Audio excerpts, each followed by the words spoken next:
नमस्कार दोस्तों, हमारे YouTube channel knowledge with RB में आपका स्वागत है। जैसा कि आप जानते हैं कि हम बीपीएससी द्वारा पूछे गए प्रीवियस क्वेश्चंस की सीरीज को कवर कर रहे हैं। पिछले वीडियो में हमने प्रश्न संख्या 80 से 90 तक के प्रश्नों को कवर किया था। इसी कड़ी को जारी रखते हुए हम आगे के प्रश्नों पे बढ़ते हैं। हाँ, और बताना चाहेंगे कि यह वीडियो न सिर्फ बीपीएससी बल्कि हर एक कॉम्पिटिटिव एग्ज़ाम के लिए उपयोगी है। और अगर वीडियो अच्छा लगे तो इसे लाइक और शेयर करना तथा चैनल को सब्सक्राइब करना न भूलें।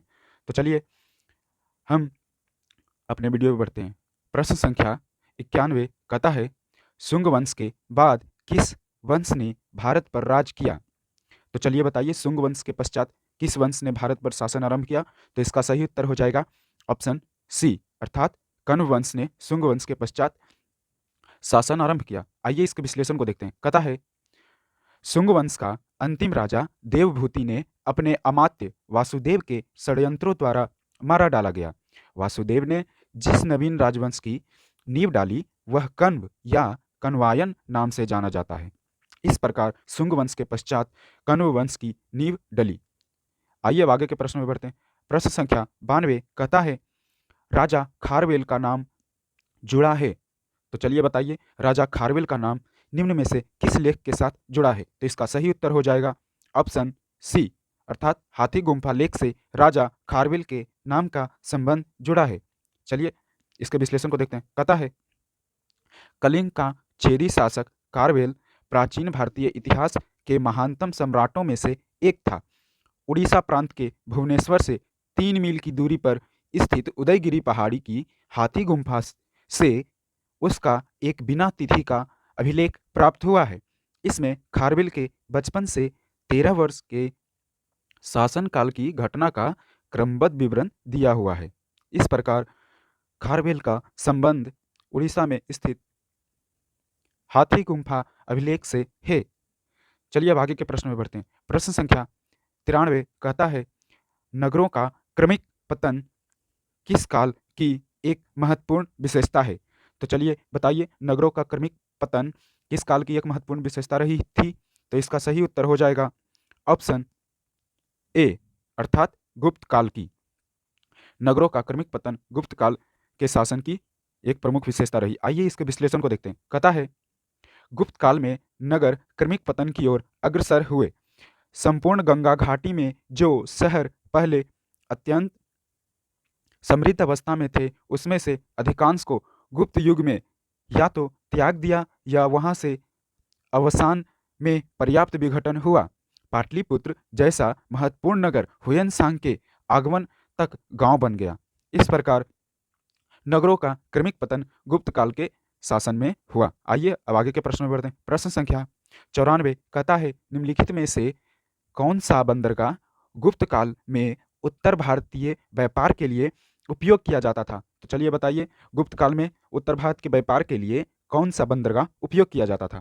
तो इसका सही उत्तर हो जाएगा ऑप्शन ई, अर्थात उपर्युक्त में से एक से अधिक। इस प्रकार इसका सही उत्तर option A Kalyan, option B Tamralipti तथा ऑप्शन डी कैम्बे वे सभी बंदरगाह हैं जहां से गुप्त काल में उत्तर भारतीय व्यापार के लिए उपयोग किया जाता था। आइए इसके विश्लेषण को देखते हैं। कहता है, गुप्त काल में बंगाल में ताम्रलिप्ति एक प्रमुख बंदरगाह था जहां से उत्तर भारत के साथ दक्षिण पूर्व एशिया, चीन, लंका, जावा, सुमात्रा आदि देशों के साथ व्यापार होता था। पश्चिमी भारत का प्रमुख बंदरगाह भृगु कक्ष अर्थात भड़ौच था, जहां से पश्चिमी देशों के साथ समुद्री व्यापार किया जाता था। इस प्रकार गुप्त काल में ताम्रलिप्ति, कैम्बे और कल्याण बंदरगाह द्वारा उत्तर भारत में व्यापार किया जाता था। चलिए अब आगे के प्रश्न में बढ़ते हैं। प्रश्न संख्या 95 कहता है, किस शासक वंश ने मंदिरों एवं ब्राह्मणों को सबसे अधिक ग्राम अनुदान में दिया?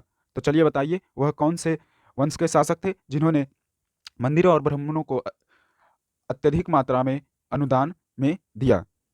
तो इसका सही उत्तर हो जाएगा ऑप्शन ए, अर्थात गुप्त वंश ने मंदिरों एवं ब्राह्मणों को सबसे अधिक ग्राम अनुदान में दिया। आइए इसके विश्लेषण को देखते हैं। कहता है, गुप्त वंश के शासकों ने मंदिरों एवं ब्राह्मणों को सबसे अधिक ग्राम अनुदान में दिए थे। गुप्त लेखों में जिन भूमि दानों का उल्लेख किया गया है, उससे यह स्पष्ट है कि भूमि दान के साथ साथ गांव की भूमि से उत्पन्न होने वाली आय भी ग्रहिता को सौंप दिया जाता था।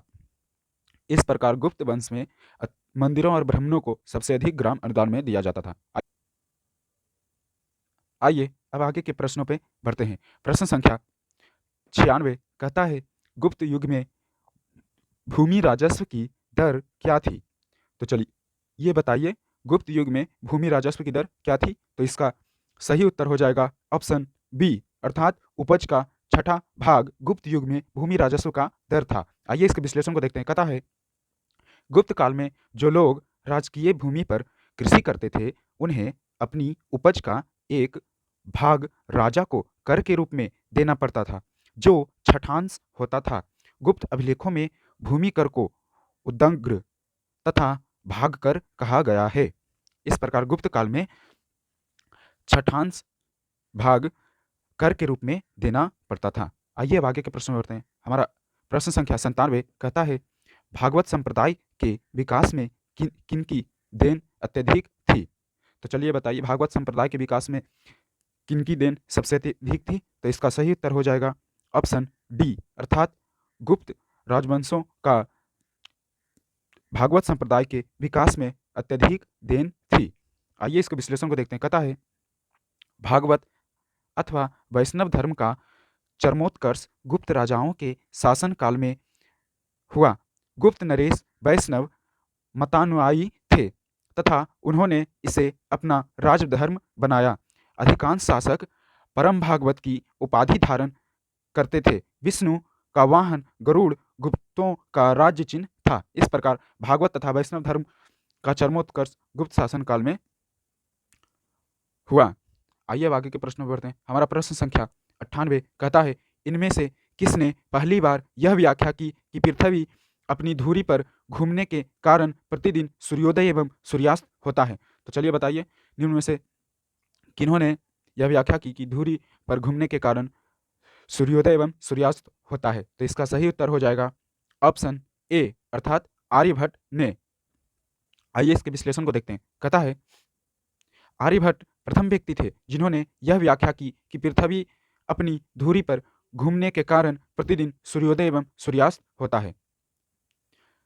इस प्रकार यह व्याख्या आर्यभट्ट ने सर्वप्रथम की थी। आइए अब आगे के प्रश्न में बढ़ते हैं।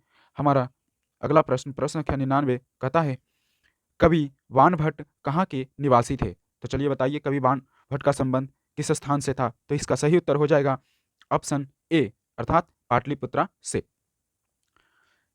आइए अब इसके विश्लेषण को देखते हैं। कहता है, वानभट्ट हर्षवर्धन के दरबारी कवि थे। यह पाटलिपुत्रा क्षेत्र के निवासी हर्षचरित्र, कादम्बरी, चंडी शतक इनकी प्रमुख रचनाएं थी।